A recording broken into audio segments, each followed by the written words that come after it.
Welcome to the Loveland Report and Lone Ranger Show on this beautiful spring day. I am Cleve Loveland, Central Florida's best real estate planner. Next to Bruce Woodburn, the Lone Ranger. We're going to talk all your real estate and mortgage news. We're going to dive into contracts, what to watch out for, whether you're a buyer or a seller or a property manager. We're going to talk about timing the market, making a real estate plan. And we're going to talk about the offer process and how to write a good offer, how a seller can look at a good offer, what I do to make sure that offer is the best I can get for my buyer or seller, and how to go about that. We're going to go through that. What do you got for us? Well, I want to talk about what are rates doing right now? How are they impacting buyers? How are they impacting sellers?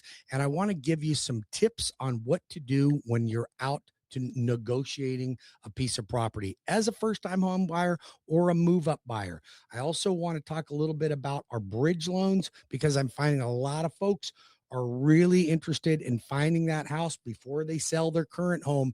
And what do? How can they do that? How can they apply that equity? I want to talk about recasting mortgages, and I want to talk about all the ways you could become an investor in real estate, because you and I have done this. We're not the smartest guys on the block. Nope, we're pretty sharp, but we're not the smartest guys on the block. Definitely not. Okay. But what we've done is we've amassed a lot more wealth than a lot of the people that are our age, because we did some simple, basic things that help us do that. And we're still doing it today. You're still buying and selling homes. I'm still buying and selling homes. And you're actually doing more even on the flips than I am. I'm going to get back in. I want to do a few of those. We can find some deals out there. I bought 2 more to hold last year, and I'm going to buy 2 more to hold this year. But I just think it's important. It's the easiest way. Real estate and auto dealerships, I think, make the most millionaires in the country.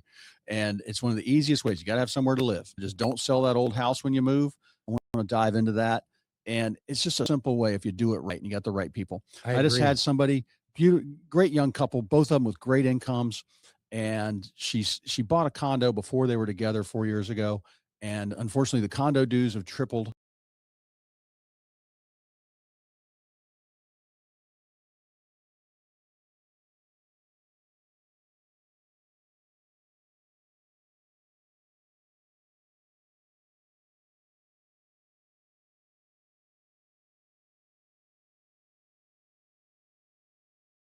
Even if you're not cash flowing on a property, the value is still going up in Central Florida. The mortgage is still going down. Every month that goes down. Your tenant's taking care of that. Tenants also, it cracks me up when people have properties sitting vacant. Tenants also will let you know when something's broken. Not that that's a bad thing. If it's broken, it needs to be fixed. And that maintains a property. I had somebody had a house. It was mom and dad's. They said, all right, we're going to keep this. We're going to rent it. And the tenant moved in and they were complaining because we had 2 months. Literally, we had a honeydew list every month. And it was about $2,000 in repairs of little things, but those things needed to be done. They do need to be done. And I told the seller, I said, look, the tenant just did us a favor letting us know this. You don't want a leaky toilet. You don't want a roof leak in the garage. These things cost you more money when you go to sell the house in 3, 5, 10 years if you're not watching that. Tenants, agree. they're not handled the correct way. They want to be like they're staying at a Marriott. They want things taken care of timely. And usually they'll stay for 2 to 3 years. Then you find a better one. There is a thing as a needy tenant that may be a little bit asking for more than what they should. However, you control that. What I've done as a landlord, I consider myself to be one of the best landlords there ever was. And here's my guarantee to my tenants. No matter what breaks, you call me on it immediately. I will get it fixed. I don't care if it's Christmas Day and the air conditioner goes out. No, it doesn't matter on Christmas Day because it's chilly. It could be heat. Could be heat goes out. You deserve to have it fixed. Your refrigerator broke down. The washer and dryer don't work. Whatever it is, let me know. There's a leaky faucet. I want to fix that stuff immediately so it doesn't get worse. Well, so a good landlord will do that and take great care of his clients. And my manager and I know how to recognize problem children when they come up. Whenever a tenant serves me a list of what they want done before they'll even move in, I'm like,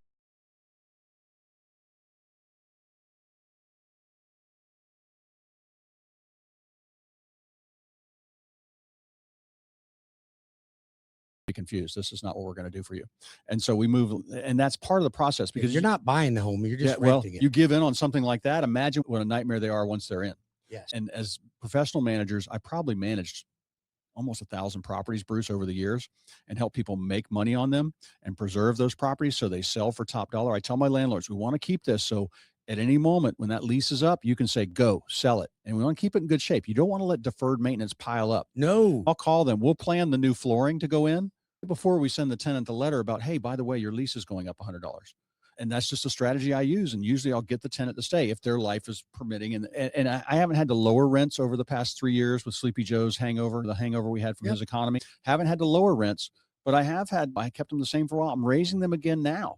And that's part of what I do. My job, because taxes go up, insurance costs have gone up. I just helped a landlord. It's mom's house. She's going into assisted living, but he wants to keep the house because he sees his family living in it one day when he moves back to Central Florida. And I said, your mortgage payment sounds out of whack. He only owed 130, but his payment was 2,300. And I'm like, wait a minute, what's your interest rate? Yes. I went through all that with him. He texted me a copy of his mortgage payment. His insurance, he had lender placed insurance for $6,000 a year. I said, and he didn't know how that happened because mom was dealing with this and obviously missed that. And so he got new insurance for $3,000 a year. So getting a refund for $3,000 from the insurance company, because that was paid. He's calling the mortgage company to straighten out his escrow, so his payment should adjust downward $600. Yes. All those things. I know how to look for that. I know how to watch for that. And you should shop your homeowner's insurance every year. Just about, at least. Every year. Especially nowadays, it's dropping. Yeah. And what do you think is going to happen with the whole DeSantis eliminating our property taxes? He promises it's going to be on the ballot. We will see. I still don't think we've seen a proposal on how to get it done or what it's going to be. So there's been plenty of proposals. There's actually 16 proposals. But they haven't settled on one yet. No, they actually passed the House. They failed the Senate. The Senate sat on their hands and ran out the clock and just totally just eliminated it. So now DeSantis is having to force a special session. So the special session is going to address a couple of these options that are still in place, but they're not going to pass either. And here's why they're not going to pass. This is the Lone Ranger telling you why it's not going to happen. Mm-hmm. Okay. There is no strategy as to where the money's going to come from. Now, the Republicans believe that there's enough Doge money to make it up, and there probably is, but the state can't force audits on municipalities. They can't do it. They don't have the authority to do that. So even though there's mismanagement, also what you have to realize is that not as much of your taxes that you're paying on property taxes is for homestead as much as you think it is. So even if HJR 203 worked, it would only eliminate homestead taxes except for non-school. Well, it's not every house out there. It would reduce your homestead taxes by about 40 to 45%. I'd take that all day long. Yeah. The problem is it won't pass, and that one's already done.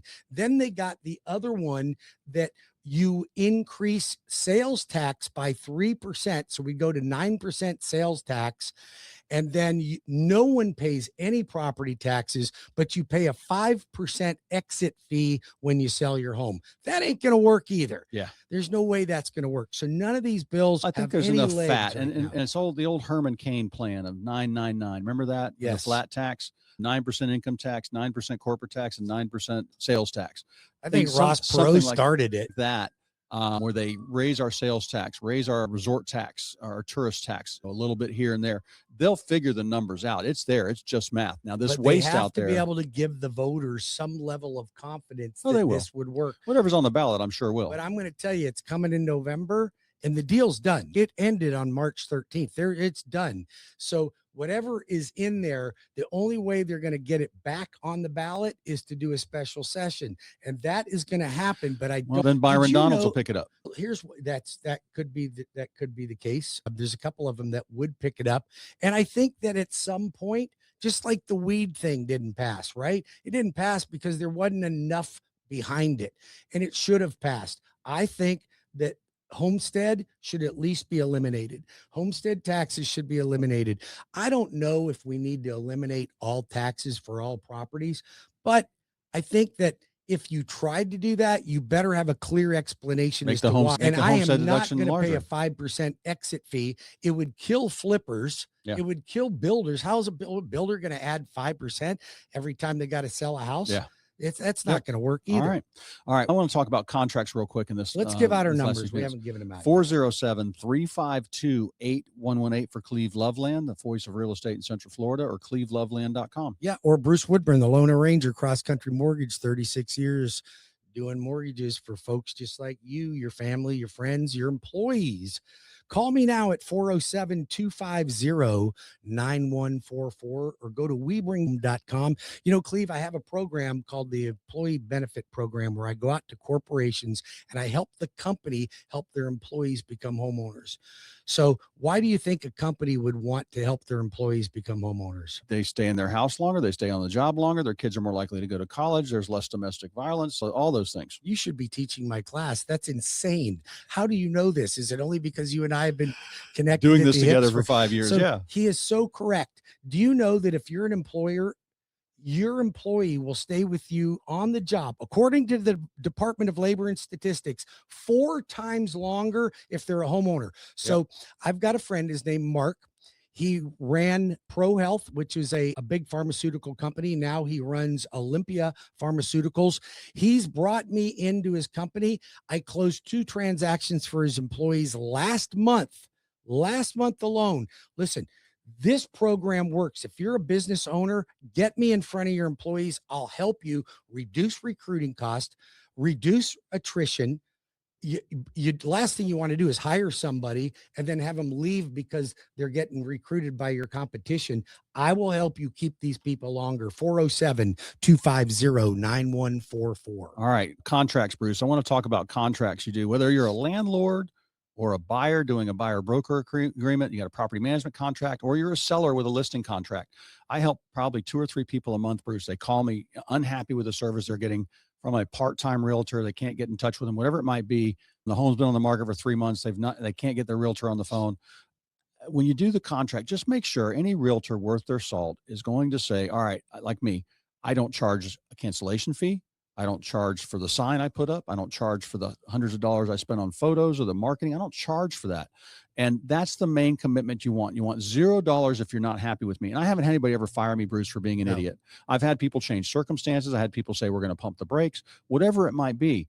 I'm in it to make sure that my clients are happy. But if a client does decide to back out, they don't owe you any money. No, I've never done that. I've had some people ask me, I've had some people offer, can we pay you? I'm like, no, it's not what I want. But the main thing is I have people, when a realtor is demanding the $1,000 cancellation fee or higher, I've seen 1% of the price. They don't even tell you. You just signed the paper and don't even know you signed it. Yeah.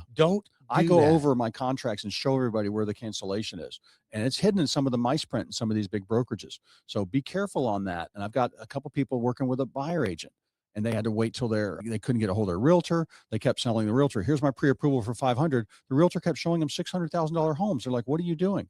And then they go out again with them, $575,000 so homes. Don't sign a buyer broker's agreement where you are locked into Make sure you verify cancellation. Absolutely. And $0 to cancel. And you're not obligated to that person. If you're not getting along, you're not getting the service you want, you should be able to fire that. Anybody that does a good job in real estate. We only got about a minute here, but when we come back from the next break, I want to talk about the acquisition that Real Brokers bought Remax, and Compass now has expanded and bought a bunch of different companies, and they're trying to push legislation, and it looks like it's going to go through for pocket listings.